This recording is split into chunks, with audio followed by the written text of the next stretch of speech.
Good morning, my YouTube family. This is Outdoors for Adventure. If y'all haven't subscribed to the channel, be sure to go down there and hit that button real quick and help support our channel.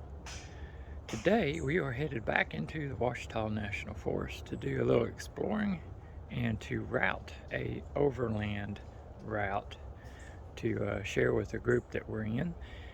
And I've been doing some modifications.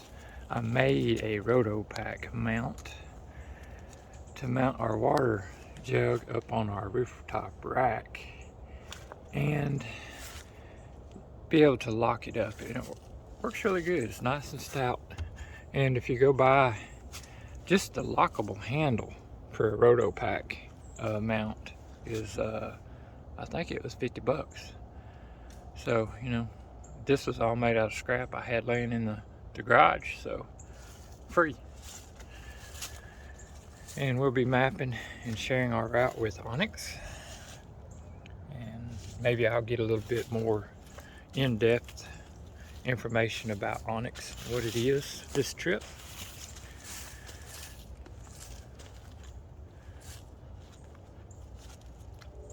Be sure, if you have a Trailhawk, to check out Texas Trailhawk Trail Riders on Facebook. Awesome group. They do a lot of adventures.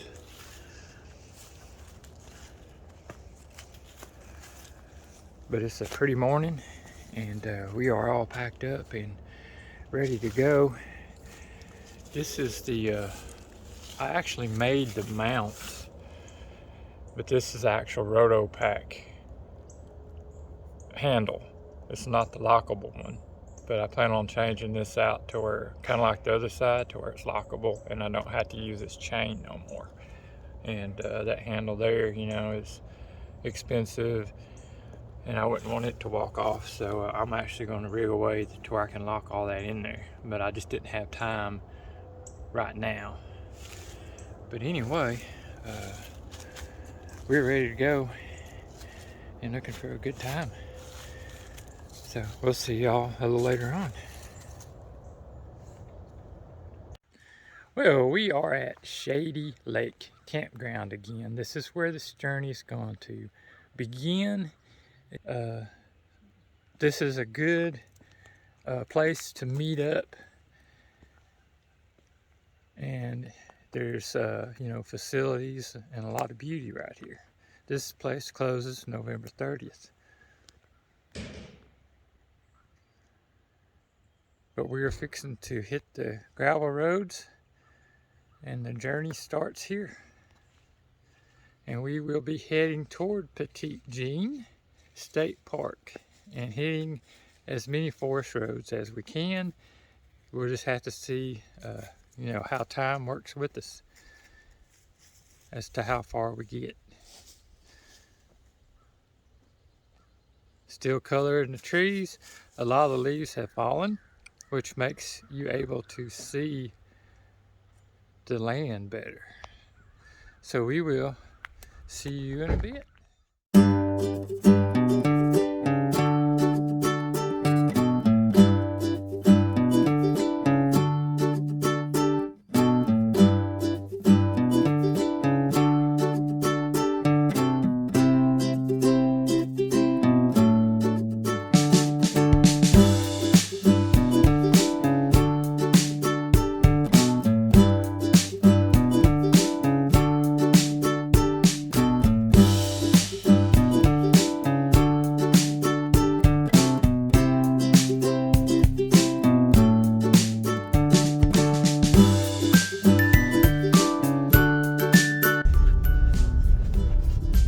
Alright guys, we have just left Shady Lake campground, and the pavement ends right as you leave the campground. And instead, in our last video, I think I got some video of this area. When we went up last time, we turned right going toward Bard Spring. This time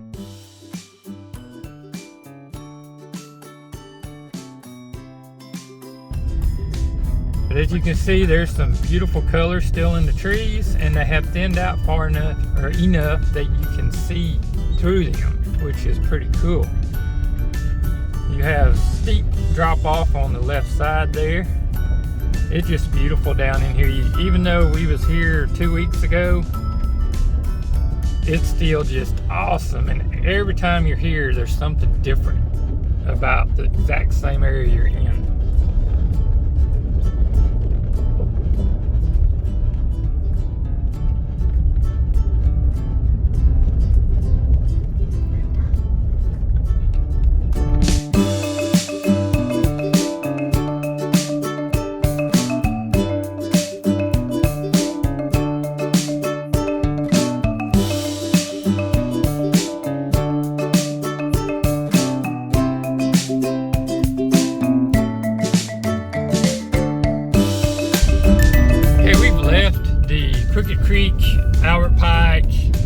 Area, and we had a small stretch of paved road, and like I say, we're continuing our trek to Petit Jean, and there's just going to be some pavement in between the gravel roads, and we are back on gravel right now,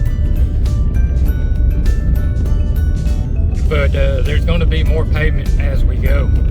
But it's beautiful. All the roads are beautiful.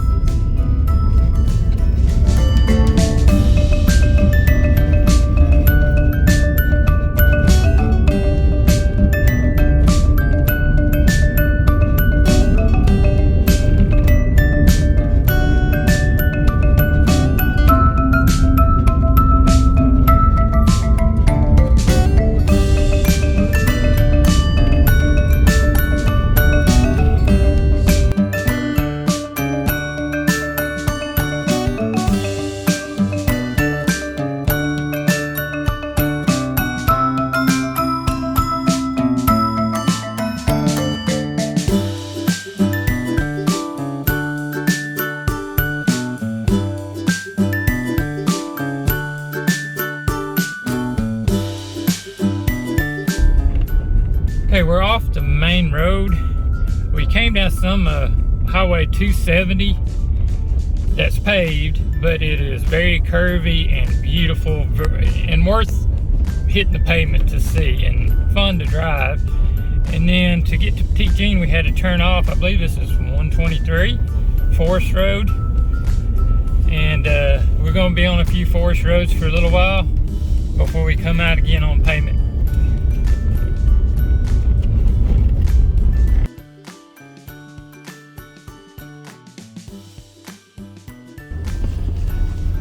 As you can see, since we've been off of 270, we've been on gravel roads the whole time.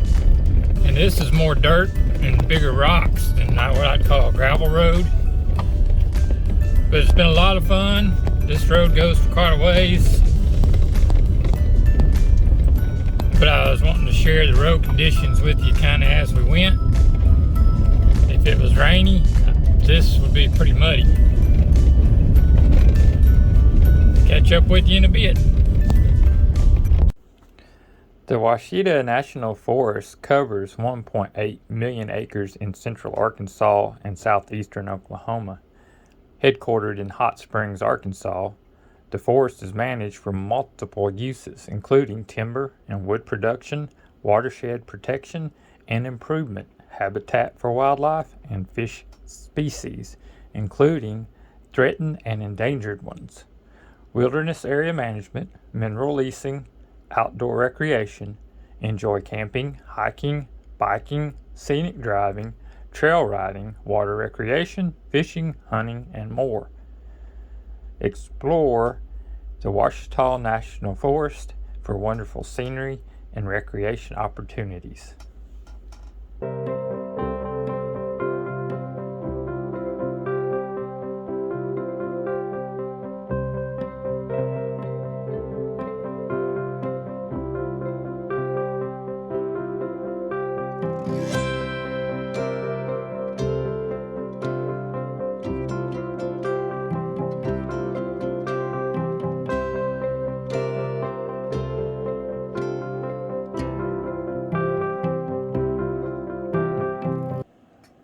Within Petit Jean State Park is one of the largest bluff shelters in the state.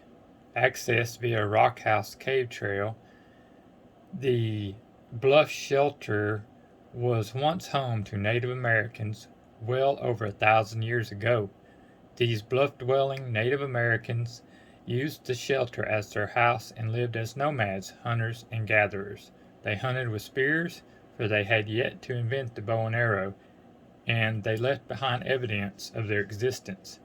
Today, evidence can be seen in the pictographs located high on the back wall of the cave. These pictographs were painted using minerals from the rocks in the area.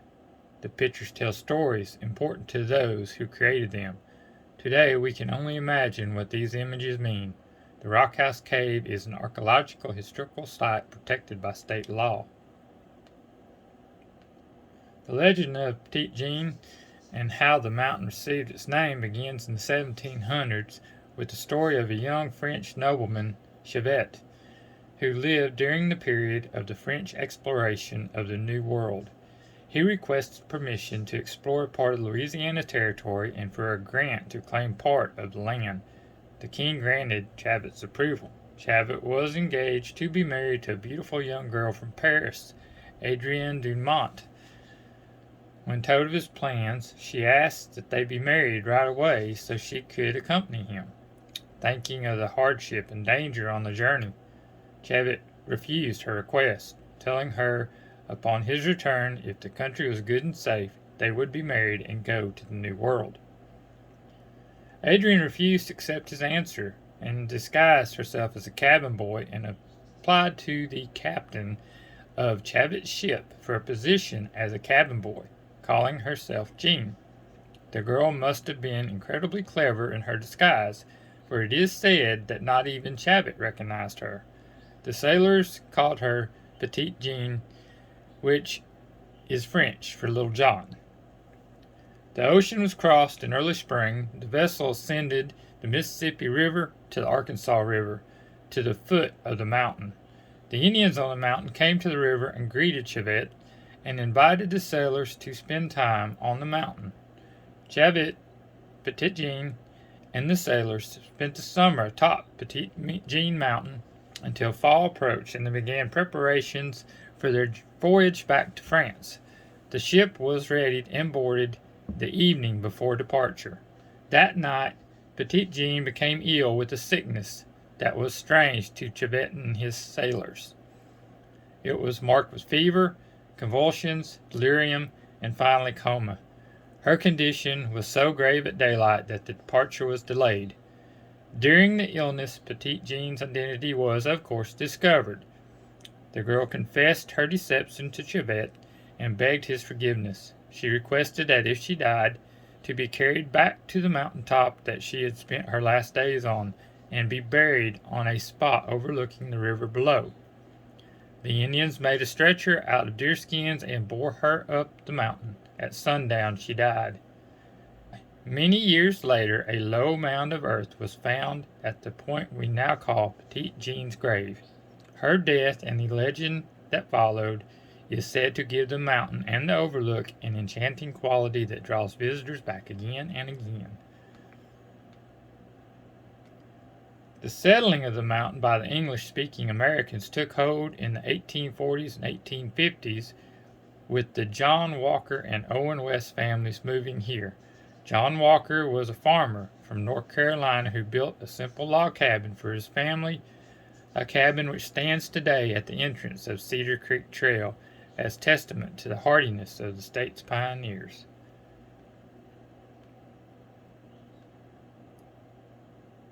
The idea and plan for recreation area on Petit Jean Mountain had its inception in 1907. In April, a party of officers and stockholders of the Fort Smith Lumber Company came to Fowler Mill to spend a few days inspecting the mill and timber areas. What was intended solely as a business mission became a week-long holiday filled with riding horseback and log trains through the valleys and over the mountain.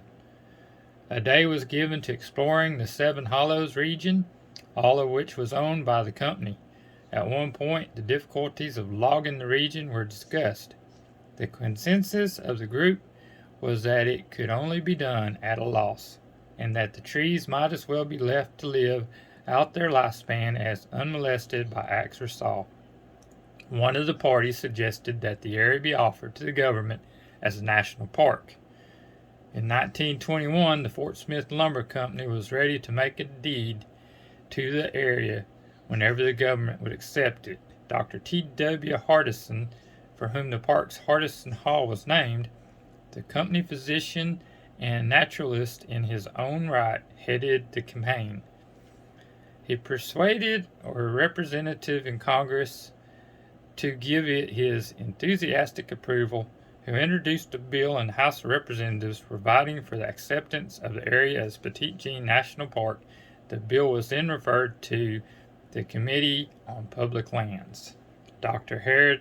Hardison arranged a meeting with Stephen Mather, whom Mather Lodge was named, director of the National Park Service, in a 2-hour conference. Dr. Hardison described the area, showed photographs, and answered questions. Mather explained to Dr. Hardison he could not recommend the area be accepted by Congress as a national park because it was too small to justify the cost of development and administration, and as beautiful as it was probably not unique in the nation.